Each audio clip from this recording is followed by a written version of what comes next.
কিমান ভাল ভাল হ'লে ভালকৈ ক'ব লাগিব বুঢ়ত একেলগে কওক ভাৰত মাতা কি ভাৰত মাতা কি এতিয়াহে লাগিছে ভাল ভাল বুলি আজিৰ সভাত উপস্থিত আমাৰ বিটিআৰৰ মুৰব্বী প্ৰমোদ বড়ো ডাঙৰীয়া আমাৰ মাজত উপস্থিত অসম চৰকাৰৰ মন্ত্ৰী উৰ্ধাও গৌৰা ব্ৰহ্ম ডাঙৰীয়া অসম চৰকাৰৰ মন্ত্ৰী অশোক সিংহা ডাঙৰীয়া আমাৰ মাজত উপস্থিত স্থানীয় বিধায়ক জয়ন্ত বসুমতাৰী ডাঙৰীয়া বিজনী সমষ্টিৰ বিধায়ক অজয় ৰয় ডাঙৰীয়া উপস্থিত বিটিআৰৰ ইএম সকল MCLA সকল আৰু আজিৰ সভাত উপস্থিত ৰাইজ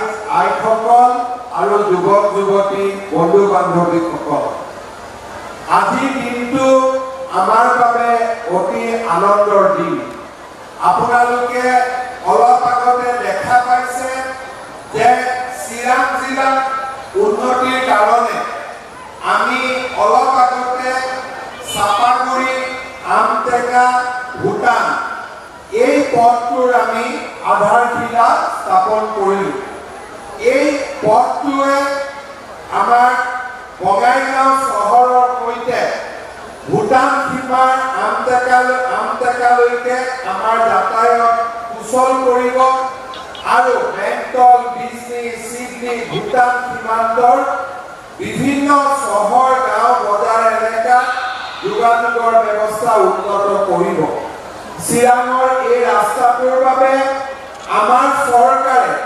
350 কোটি টকা মঞ্জুৰ কৰিছে আৰু লেণ্ড একুইজিশ্যনৰ বাবে খৰচ পাতি দিয়াৰ পিছত এই পথটো আমি 204 কোটি টকাৰে আমি নিৰ্মাণ কৰিম এই পথটো আমাৰ ঠিক 2026 চনৰ আগতে এই পথটোৰ নিৰ্মাণ আমি সম্পূৰ্ণ কৰিম ৰাইজৰ যথেষ্টখিনি উন্নত এটা পথ যোগাযোগৰ ব্যৱস্থা লাভ কৰিব ইয়াৰ লগতে আজি জল জীৱন মিছন আঁচনিৰ অধীনত আমি দুখন আঁচনিৰ আধাৰশিলা কৰিছো এখন আঁচনি হ'ল চম্পাৱতী আৰু সুৰং এই দুখন আমাৰ স্কিম হ'ব এই স্কিম দুটা হ'লে চিডনী আৰু বিজনী বিধানসভা সমষ্টিৰ 82খন গাঁও সামৰি 14,000 পৰিয়াল উপকৃত হ'ব আশ্ৰাবাৰী গৰুভাষা বামুণগাঁও দত্তপাৰা বেংটল চেৰফাং বেংটল সুবাইদাৰ হাইকাজাৰ বৰপথাৰ পানবাৰী বিষ্ণুপুৰ থুলিবাৰী আলাৰী আৰু বৰলগাঁও এই আঁচনিৰ পৰা উপকৃত হ'ব ইয়াৰ উপৰিও এই কাজলগাঁও আমি এখন ডাঙৰ ষ্টেডিয়াম বনোৱাৰ কাম ইয়াত আৰম্ভ কৰিছো বৰ্তমান এই ষ্টেডিয়ামখনৰ বাবে আমি 50 কোটি টকা দিছো আৰু ভাল কৰি বনালে মই আৰু 50 কোটি টকা দিম যাতে এই ষ্টেডিয়ামখন সুন্দৰ হৈ আমি সকলোৱে দেখা পাওঁ শ্ৰদ্ধাৰ ৰাইজ অলপ আগতে আমি বাসুগাঁও ৰেলৱে অভাৰব্ৰিজৰো আমি উদ্বোধন কৰিলোঁ এতিয়া বাসুগাঁওলৈকে গ'লে আপোনালোকে ৰেলৱে অভাৰব্ৰিজেদি যাব পাৰিব ইয়াৰ উপৰিও আমাৰ ৰাজ্য চৰকাৰৰ পুঁজিৰে প্ৰায় 4.5 কোটি টকা ব্যয় কৰি চিটাগৰ ওপৰতো আজি আমি দলক উদ্বোধন কৰিছোঁ পানবাৰী বিজনী পথৰো আজি শুভ উদ্বোধন হৈছে আৰু এই মিটিঙৰ পৰা গৈ গধূলি আমি কুকলুং নদীৰ ওপৰতো নতুনকৈ নিৰ্মাণ কৰা দলংখন আমি ৰাইজৰ বাবে উৎসৰ্গা কৰিম এই কুকলুং নদীৰ দলংখনৰ বাবে আমি 10 কোটি টকা ব্যয় কৰিছোঁ অৰ্থাৎ আপোনালোকে চিন্তা কৰক 67 কোটি টকা দি বাসুগাঁও অভাৰব্ৰিজ চিকাগোৰ ওপৰত 4 কোটি টকা দি দলং কুকলুঙৰ ওপৰত 11 কোটি 10 কোটি টকা দলং ইয়াত 50 কোটি ষ্টেডিয়াম প্ৰায় 150 কোটি পানী যোগান আঁচনি আৰু 230 কোটি টকাৰ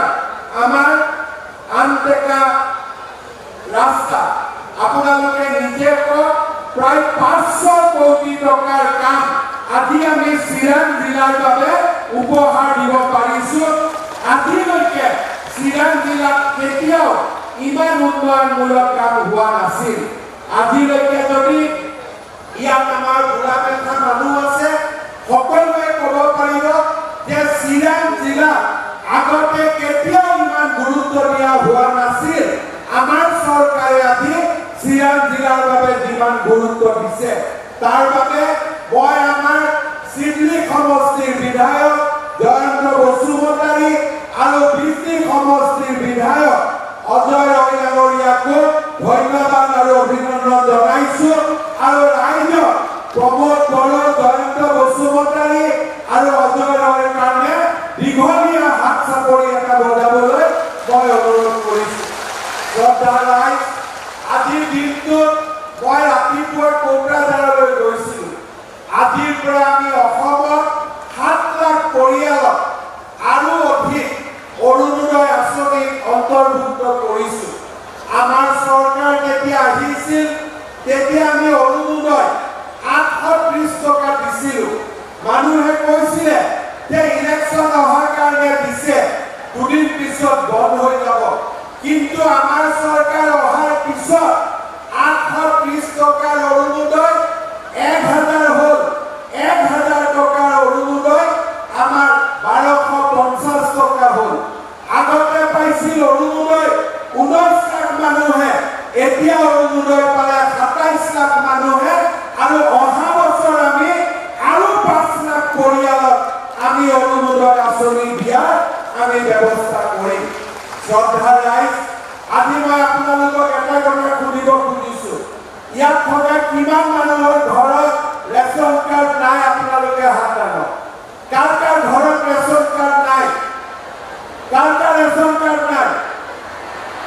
আৰু ৰেচন কাৰ্ড কাৰ কাৰ আছে? হাত দাঙক। এতিয়া মই ৰেচন কাৰ্ড থকা মানুহৰ কাৰণেও এটা ভাল খবৰ দিম, ৰেচন কাৰ্ড নাথাকা মানুহৰ কাৰণেও এটা ভাল খবৰ দিম।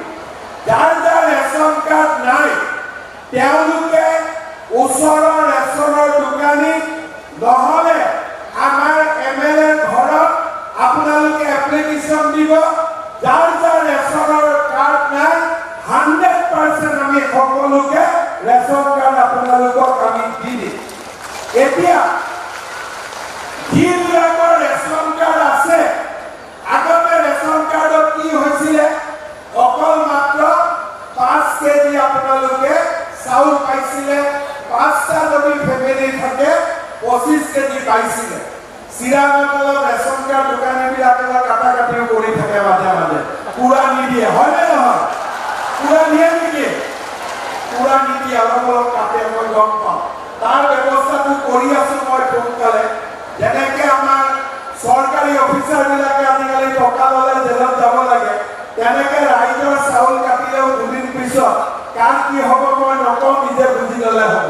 কিন্তু এতিয়া সবচে ডাঙৰ কথা, যাৰ যাৰ ৰেচন কাৰ্ড আছে তেওঁলোকে এতিয়া নতুনকৈ আৰু এটা কাৰ্ড পাব। সৰু কাৰ্ড এটা লিখা থাকিব আয়ুষ্মান ভাৰত, আয়ুষ্মান অসম। আৰু যাৰ কাৰ্ড নাই সি ৰেচন কাৰ্ডখন দেখালেও হ'ব। এতিয়াৰ পৰা মেডিকেল কলেজ হস্পিটালত আপোনালোকে এই ৰেচন কাৰ্ডখন দেখুৱালে 5 লাখ টকালৈকে আপোনালোকে বিনামূলীয়া চিকিৎসা সহায়ো আপোনালোকে পাব। অৰ্থাৎ আপোনালোকে বিনা পইচাত চাউল পায়। আপোনালোকে ৰেচন কাৰ্ডখন দেখুৱালে এতিয়াৰ পৰা 5 লাখ টকা আপোনালোকে মেডিকেল ট্ৰিটমেণ্টটো আপোনালোকে পাব। লোকসভাৰ নিৰ্বাচনৰ পিছত ভগৱানে যদি মোক ভাল কৰি শক্তি দিয়ে, এই ৰেচন কাৰ্ডত মই 1 কেজিকৈ চাহপাতো আপোনালোকক বিনামূলীয়া দিয়াৰ ব্যৱস্থা কৰিম।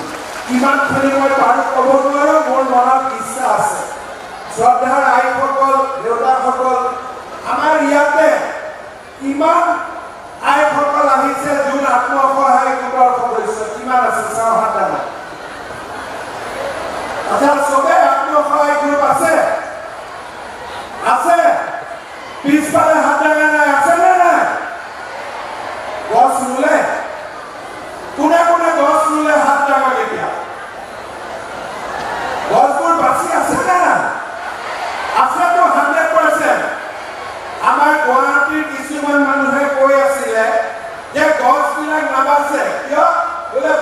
অহা নাই ভগৱানে বাপেকে বৰষুণ দি দিলে যা যিমান লাগে সিমান বৰষুণ দিলো চব গছবিলাক বাচিলে এতিয়া আমি কি কৰিছো যিমান আত্মসহায়ক গোটৰ মেম্বাৰ আছে এই গোটেই মেম্বাৰক আমি ডিচেম্বৰ মাহত এখন ফৰ্ম দিম ফৰ্মত আপোনালোকে লিখিব লাগিব যে আমি কুকুৰাৰ বিজনেছ কৰিম গাহৰি ব্যৱসায় কৰিম বা আমি গেলামালৰ দোকান দিম বা যিকোনো এই লিখাটোৰ ওপৰতে মই পৰীক্ষা নকৰোঁ আই মাতৃয়ে যিটোৱে লিখি দিব মই সেইটোৱে বিশ্বাস কৰিম আৰু আপোনালোকৰ বেংক একাউণ্টত 10,000 টকাকৈ আমি সোমাই দিম এতিয়া প্ৰথমবাৰটো মই আপোনালোকক বিশ্বাস কৰিলোঁ 10,000 টকা দিলোঁ পিছৰবাৰ কিন্তু মই বিশ্বাস নকৰোঁ পিছৰবাৰ আমি চেকিঙত আহিম যদি 10,000 টকাটো নিজেকে খাই দিলে হয়নে বহুতৰ অৰুণোদয় পুৰুষে লৈ যায় গতিকে এতিয়া মই চব জেগাতে আইসকলক কৈছোঁ যে আমি পুৰুষৰ কাৰণে বেলেগ আঁচনি দিম মহিলাৰ আঁচনি পুৰুষে হাত দিব নালাগে মহিলাৰ বেলেগ পুৰুষৰ বেলেগ ঠিক আছে যিসকল মহিলা এই 10,000 টকাটোৰ সৎ ব্যৱহাৰ কৰিব পিছত তেওঁলোকক মই আৰু 15,000 টকা তেওঁলোকৰ বেংক একাউণ্টত মই ভৰাই দিম আজিলৈকে আপোনালোকে চিন্তা কৰক মহিলাসকলে অৰুণোদয় পালে 16 তাৰিখৰ পৰা মাইক্ৰ' ফাইনেন্স লোন ৰেহাই NOC পাব তাৰ ওপৰত পুৰুষ মহিলা সকলোৰে ঘৰত ৰেচন কাৰ্ড যাব ৰেচন কাৰ্ডৰ ওপৰত 5 লাখ টকাৰ বিনামূলীয়া ট্ৰিটমেণ্ট হ'ব এতিয়া মই আৰু এটা কথা সুধিছোঁ কাৰ কাৰ ল'ৰা ছোৱালী স্কুলত পঢ়ে হাত চবৰে ল'ৰা ছোৱালী স্কুলত পঢ়ে এতিয়া 13 তাৰিখে ক্লাছ 9ত যিমান ল'ৰা ছোৱালী পঢ়ে সকলোকে আমি এখন চাইকেল বিনা পইচাত উপহাৰ হিচাপে দিম যাতে ঘৰৰ পৰা আহিব পাৰে আকৌ মেট্ৰিকত হায়াৰ ছেকেণ্ডাৰী পাছ ভাল কৰা ল'ৰা ছোৱালীবিলাকৰ কাৰণে স্কুটিৰ ব্যৱস্থাও আছে আমি নৱেম্বৰ মাহত স্কুটিও দিম এতিয়া আপোনালোকে চিন্তা কৰক আৰু এটা কথা আমি যে ঘৰ বনাইছিলোঁ PMY আপোনালোকৰ বহুতে চৰকাৰী ঘৰ পোৱা নাই হয়নে নহয় কিমানে চৰকাৰী ঘৰ পোৱা নাই চৰকাৰী ঘৰ কিমানে পোৱা নাই এতিয়া যিসকলে চৰকাৰী ঘৰ পোৱা নাই প্ৰধানমন্ত্ৰী আৱাস যোজনাৰ চাইডে চাইডে আমি মুখ্যমন্ত্ৰী আৱাস যোজনা এটা নতুনকৈ কৰিম প্ৰত্যেক সমষ্টিৰ পৰা মুখ্যমন্ত্ৰী আৱাস যোজনাৰ পৰাও আমি 3,000 পৰিয়ালক নতুনকৈ আমি ঘৰ দিয়া কামো আমি হাতত লওঁ যাতে ঘৰ নোপোৱা মানুহবিলাকে ঘৰ পায় প্ৰধানমন্ত্ৰী ডাঙৰীয়াই 20 লাখ ঘৰ আমাক দিলে আৰু আমি মুখ্যমন্ত্ৰীৰ পৰা আমি আৰু 5 লাখ ঘৰ বনাম তাৰ মানে আমাৰ অসমৰ দুখীয়া পৰিয়ালবিলাকেও এই ঘৰবিলাক পাব এতিয়া আপোনালোকে চিন্তা কৰক আগত চৰকাৰ আছিল অৰুণোদয় নাছিল আগত চৰকাৰ আছিল ৰেচন কাৰ্ড নাছিল আগত চৰকাৰ আছিল চিৰাঙত 550 কোটি টকাৰ কাম হোৱা নাছিল বাসুগাঁও অভাৰব্ৰিজো হোৱা নাছিল ষ্টেডিয়ামো হোৱা নাছিল আজি কিয় হৈছে এতিয়া কোনোবাই কয় যে নহয় চৰকাৰে কেনেকৈ কৰিছে টেক্স লগাইছে কোনোটো টেক্সো লগোৱা নাই আপোনালোকে যদি পশ্চিমবংগত যায়